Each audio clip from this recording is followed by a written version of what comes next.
Hello everyone, welcome back to my channel.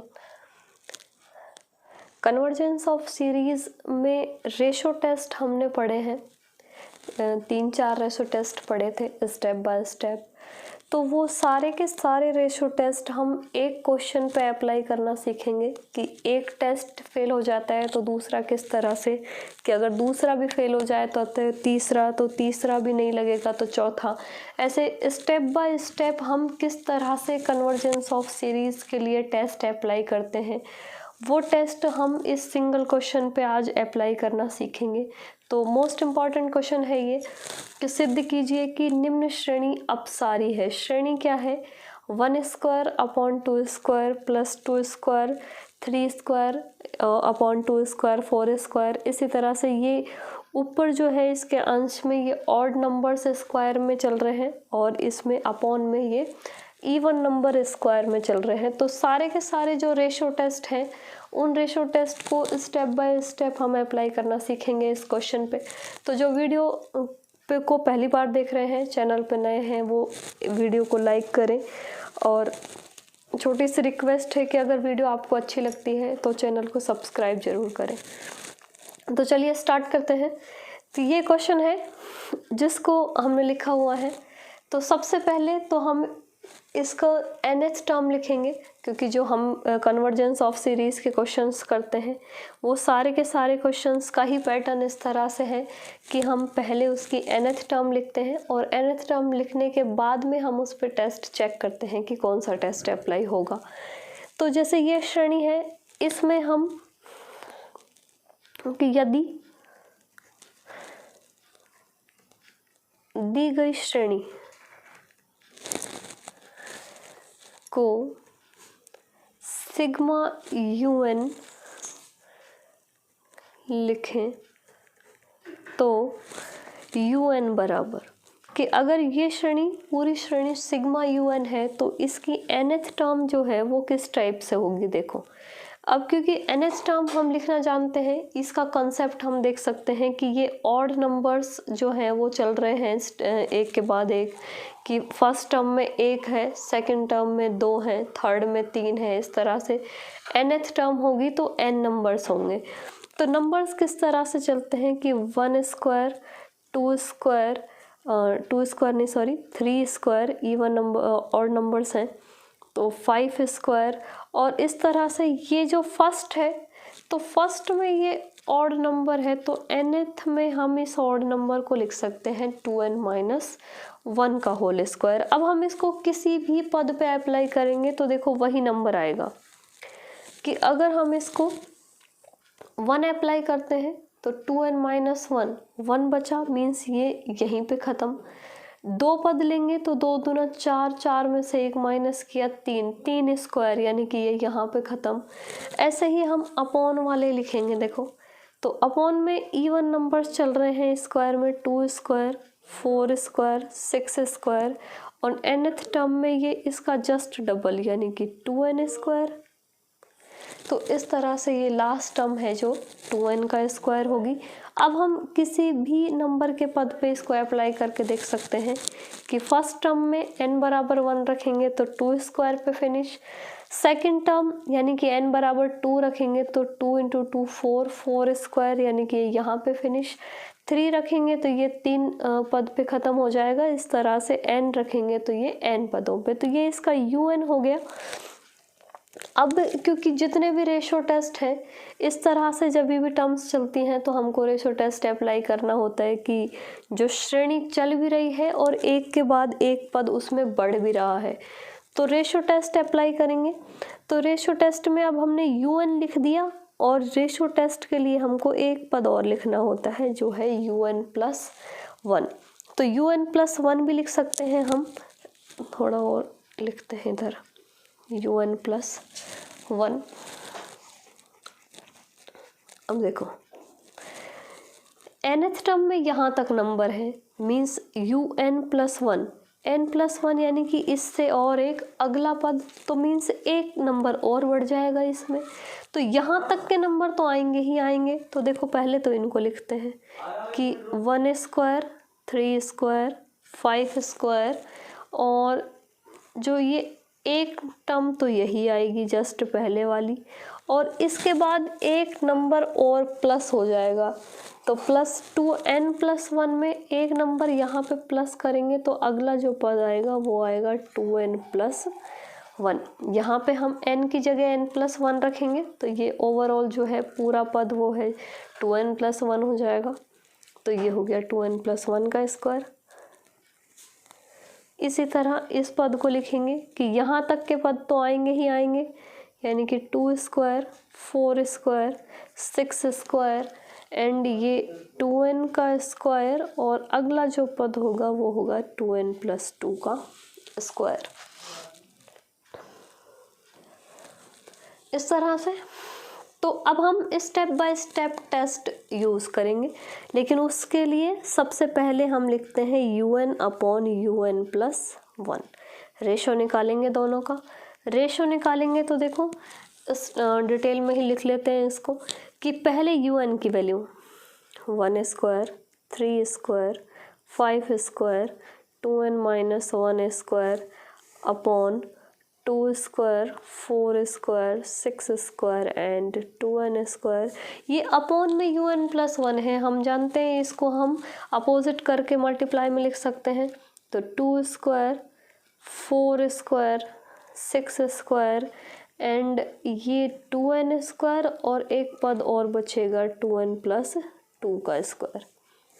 ऐसे यहाँ पे ये अपॉन में आ जाएगा 1 स्क्वायर, 3 स्क्वायर, 5 स्क्वायर एंड ये 2n-1 square and last term 2n+1 square. तो आप कैंसिल देखो, यहाँ से यहाँ तक के पद, यहाँ से यहाँ तक के पद, ये पूरा का पूरा इससे कैंसिल और ये पूरा इससे कैंसिल। तो मीन्स un/un+1 क्या बचा, un/un+1 बचा 2n+2 का स्क्वायर, और ये बचा है 2n+1 का स्क्वायर। तो ये वैल्यू आ गई किसकी, un/un+1 की। तो अब हम इसको इस पे टेस्ट अप्लाई करना स्टार्ट करेंगे। देखो सबसे पहले डी-एलम्बर्ट रेशो टेस्ट, डी-एलम्बर्ट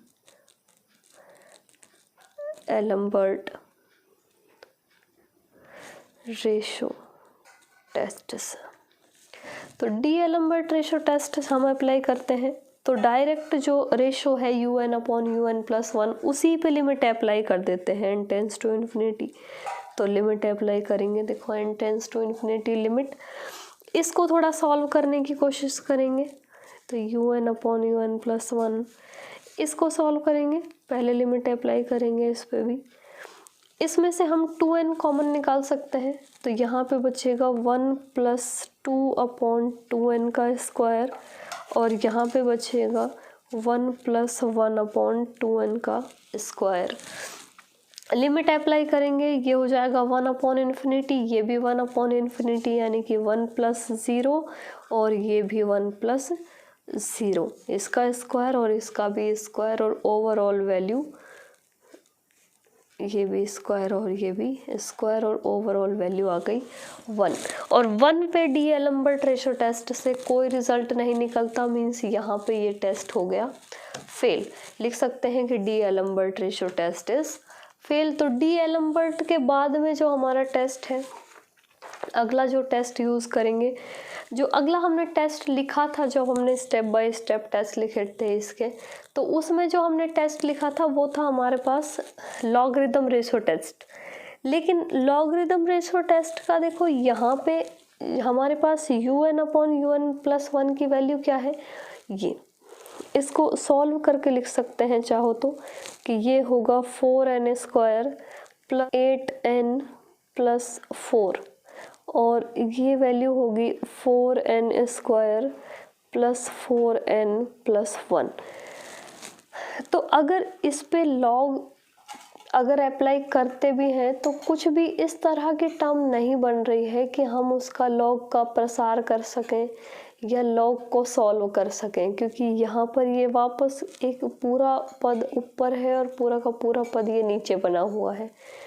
तो मीन्स कुछ भी ऐसा फंक्शन नहीं है हमारे पास कि जिसको हम लॉग अप्लाई करें और वो सॉल्व हो सके।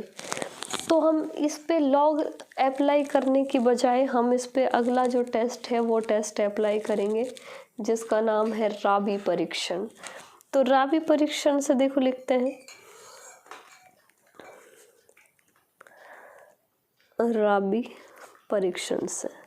तो राबी परीक्षण का जो स्टेटमेंट है वो स्टेटमेंट क्या था, n tends to infinity limit un upon un plus 1, इसमें से हम 1 माइनस करते हैं और जो पूरी वैल्यू है उसको मल्टीप्लाई करते हैं n से। तो देखो सॉल्व करेंगे इसको, ये n tends to infinity limit n un upon un plus 1, ये वैल्यू है हमारे पास un अपॉन un प्लस 1 की, इसमें से 1 माइनस करना है। तो 1 माइनस करेंगे तो इसका हर तो यही रहेगा 4n square plus 4n plus 1। अब un upon un plus 1 concept इतना जानते हैं कि ये सॉल्व, इसमें से ये माइनस हो जाएगा तो यहाँ पे ये बचेगा 8n में से 4n गया तो बचा 4n और ये 4 में से 1 गया तो मीन्स बचा 3। तो ये 4n प्लस 3 बचा, इसमें से n कॉमन निकाल सकते हैं, ये n बाहर है इसमें पहले से, एक n और बाहर निकालेंगे, यहाँ से n स्क्वायर कॉमन निकालेंगे हम।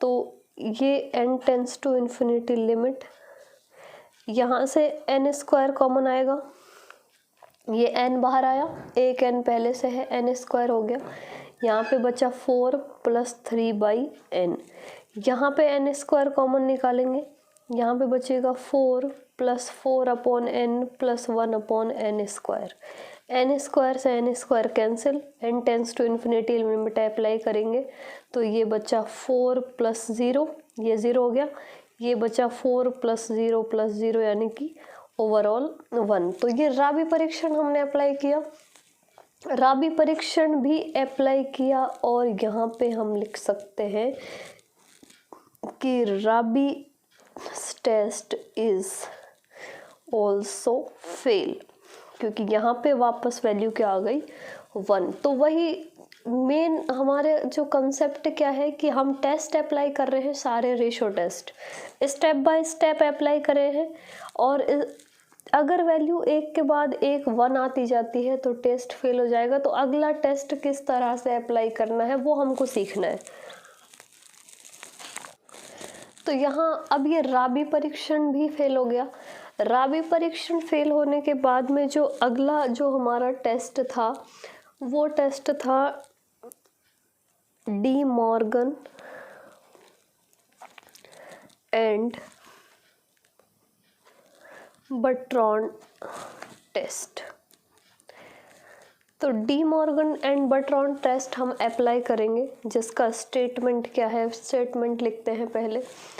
तो वही कि पहले राबी परीक्षण का ही स्टेटमेंट हमको यूज़ करना है, कि राबी परीक्षण जो है उसका स्टेटमेंट यूज़ करेंगे, उसमें से 1 माइनस और 1 माइनस करने के बाद लॉग एन मल्टीप्लाई, ये डी मॉर्गन का स्टेटमेंट है।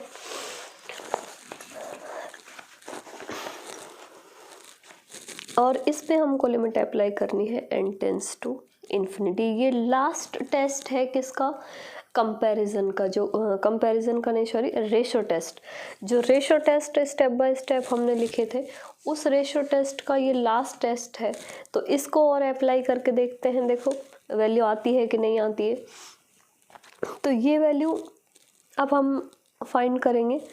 अब हमने यहाँ पे हमारी वैल्यू आई थी, देखो ये किसको सॉल्व करने के बाद un अपॉन un प्लस 1 में से 1 माइनस करने के बाद, और इसको अगर n अंदर मल्टीप्लाई करते हैं तो ये वैल्यू क्या आएगी, देखो ये n tends to infinity limit, ये वैल्यू हमारे पास पहले से आ चुकी है, इसको यूज़ कर लेंगे हम।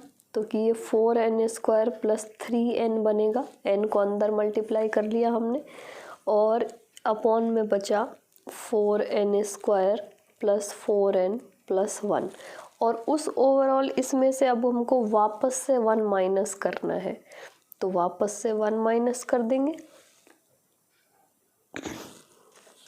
और यहाँ पे हमको मल्टीप्लाई करना है log n। तो इसको वापस से देखो घटाएंगे हम, तो यहाँ पे n tends to infinity limit, इसको माइनस किया तो ये 4n में से 4n घट जाएगा, 3n में से 4n यानी -1n बचेगा, तो ये बचा -n और यहाँ पे एक ये 1 बचेगा, तो ये माइनस का 1 और ये बचा 4n square plus 4n plus 1 और log n मल्टीप्लाइड। तो ये बचा -1 कॉमन निकाल सकते हैं हम, तो -n को कॉमन लेंगे यहाँ पे, देखो तो देखो ये वैल्यू आई हमारे पास। इस वैल्यू को हम यूज़ करेंगे, अब किस तरह से सॉल्व करेंगे देखो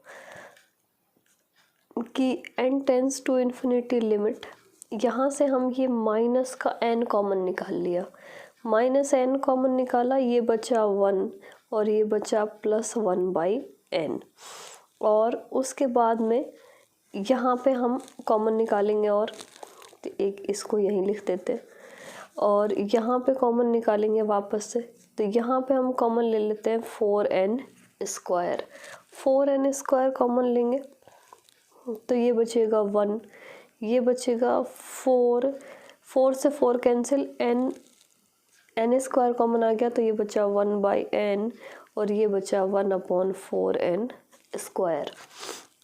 इसको ब्रैकेट क्लोज, यहाँ पे ब्रैकेट क्लोज। अब बचा यहाँ पे log n, इस एक n से तो इस n की पावर कैंसिल हो जाएगी, और देखो क्या बचता है, तो यहाँ पे वैल्यू, यहाँ पे देखते हैं कि इसको हम लिख सकते हैं n tends to infinity limit -1 + 1/n, और इसको लिख सकते हैं हम 4 1 + 1/n + 1/4n स्क्वायर, और एक n इस अपॉन में बच गया जिसको हम लिख सकते हैं log n/n। तो एक फंक्शन ये बन गया n का और एक फंक्शन ये बन गया। अलग अलग लिमिट भी अप्लाई कर सकते हैं हम इस पे, तो ये n tends to infinity limit -1 + 1/n और ये 4 1 + 1/n + 1/4n स्क्वायर, यहाँ पे भी लिमिट अप्लाई कर सकते हैं इस फंक्शन पे, तो ये हो गया log n/n। इसमें लिमिट अप्लाई करेंगे तो ये हो गया -1 + 0, ये हो गया 4 1 + 0 + 0। इस पे लिमिट अप्लाई करेंगे, ये फंक्शन है log n/n, इस वैल्यू को जानते हैं, ये log ∞/∞ यानी कि इनफाइनाइट अपॉन इनफाइनाइट वाली फॉर्म बन रही है। तो इसको सॉल्व करने का क्या तरीका है कि हम इसको डिफरेंशिएट कर देते हैं। ये फंक्शन हम पढ़ चुके हैं वैसे कि n tends to infinity limit log n/n, ये 11th-12th का कंसेप्ट है वैसे तो, कि जब इनफाइनाइट अपॉन इनफाइनाइट वाली फॉर्म बनती है तो हम दोनों को डिफरेंशिएट कर देते हैं। तो इसको डिफरेंशिएट करेंगे, देखो ये हो गया, इसको डिफरेंशिएट करेंगे 1/n और इसको डिफरेंशिएट करेंगे तो ये 1 और ये वैल्यू आ गई n tends to infinity limit 1/n। 1/n पे वैल्यू रख देंगे, वो हम यहीं पे रख सकते हैं, तो ये वैल्यू आ गई 1/n। 1/n वैल्यू आई, ये वैल्यू आ गई -1/4 और इस पे हम लिमिट अप्लाई करेंगे तो ये वैल्यू आएगी 1/∞, यानी कि ये वैल्यू हो गई 0, और 0 से ये मल्टीप्लाई होने के बाद ये भी ओवरऑल आ गया 0। तो डी मॉर्गन टेस्ट से ये वैल्यू आई <1, क्योंकि यहाँ पे जो हमारा स्टेटमेंट चल रहा था वो किसका था, डी मॉर्गन एंड बर्ट्रॉन टेस्ट का। तो आंसर आ गया हमारे पास, क्या आया 0, और 0 इज़ ऑलवेज 0 इज़ <1, और डी मॉर्गन टेस्ट से हम लिख सकते हैं कि अतः डी मॉर्गन एंड बर्ट्रॉन टेस्ट से दी गई श्रेणी सिग्मा UN कैसी श्रेणी है? अपसारी। लेस देन 1 पे श्रेणी अपसारी होती है और ग्रेटर देन 1 अगर वैल्यू आती तो ये श्रेणी हो जाती अभिसारी। तो ये श्रेणी अपसारी या डाइवर्जेंट है और यही हमको इस क्वेश्चन में प्रूव करना था। क्वेश्चन क्या था हमारे पास कि सिद्ध कीजिए कि निम्न श्रेणी अपसारी है। तो ये क्वेश्चन था हमारे पास। इम्पॉर्टेंट क्वेश्चन है कि हमने सारे टेस्ट अप्लाई कर लिए इस पे, जितने भी रेशो टेस्ट, कंफ्यूजन हो जाता है इसमें बार बार, कि जितने भी रेशो टेस्ट हैं वो स्टेप बाय स्टेप सारे टेस्ट हमने अप्लाई कर दिए कि किस तरह से जब टेस्ट एक के बाद एक अगर फेल हो जाता है या बार बार 1 वैल्यू आ जाती है तो हम किस तरह से क्वेश्चन को सॉल्व करते हैं, उसका एक परफेक्ट एग्जाम्पल था ये, इसलिए हमने इस टेस्ट को लिया है। तो अब आपके सारे जो रेशो टेस्ट हैं वो क्लियर हो गए होंगे। एक गाउस टेस्ट का क्वेश्चन कराना बाकी है, तो वो टेस्ट का क्वेश्चन हो जाएगा। उसके बाद भी ये जो कन्वर्जेंस की जितनी भी जो टेस्ट हैं वो सारे हमारे कंप्लीट हो चुके हैं।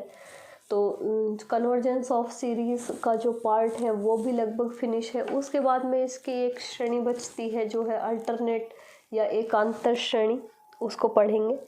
तो कंटिन्यू पढ़ते रहें, कुछ प्रॉब्लम आए उसको कमेंट करके ज़रूर बताएं।